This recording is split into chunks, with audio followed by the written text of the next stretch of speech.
Hello mga kabekya, ayan. Dahil Friday ngayon, magluluto tayo ng kinamyasang galunggong. Ayan, mag-prefer po tayo ng bawang, luya, pepper, at kamyas, syempre. Marami po ang kamyas mga kabekya para masarap at maasim-asim ang ating lulutuin for today's.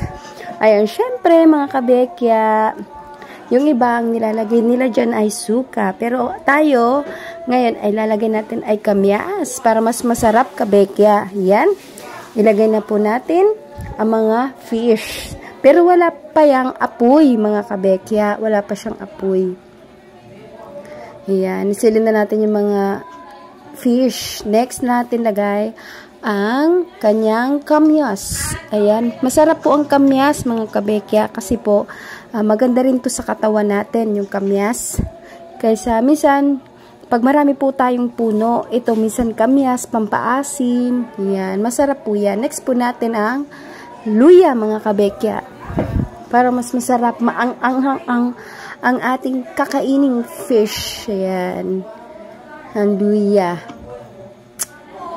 Ayan. Sinong mahilig sa mga ganyan, mga kabekya? Siyempre, lahat tayo, mga kabekya, mahilig minsan sa maasim-asim. Diba, mga kabekya? Ayan, daming kamyas, kabekya, ano? Sulit. Ayan, next natin ang pepper, paminta. Ako kabekya, mahilig po ako sa ganito dahil Bicolana. Ang Bicolana, mahilig sa maanghang ng pagkain. Lalo na po, Bicolano talaga ang number 1 sa maanghang.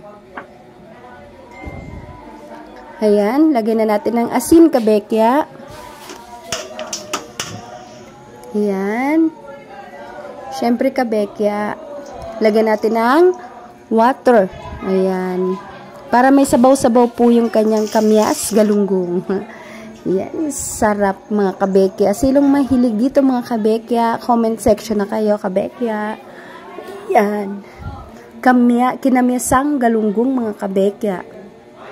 Yan, syempre kabekya, tatakpan natin siya maya-maya at ating pakukuluin mga kabekya ang kanyang galunggong na kinamyasan. Dagdagan lang natin ng konting asin kabekya para malasa-lasa, masarap-sarap, kasing sarap ng ating mga kapitbahay, charot. Joke lang. Syempre, ng asawa mga kabekya. Ayan, lagyan natin ng seasoning kabekya para mas malinamnam ng konti ang ating fish. Ayan, tinakpan natin, pakuluin natin siya kabekya.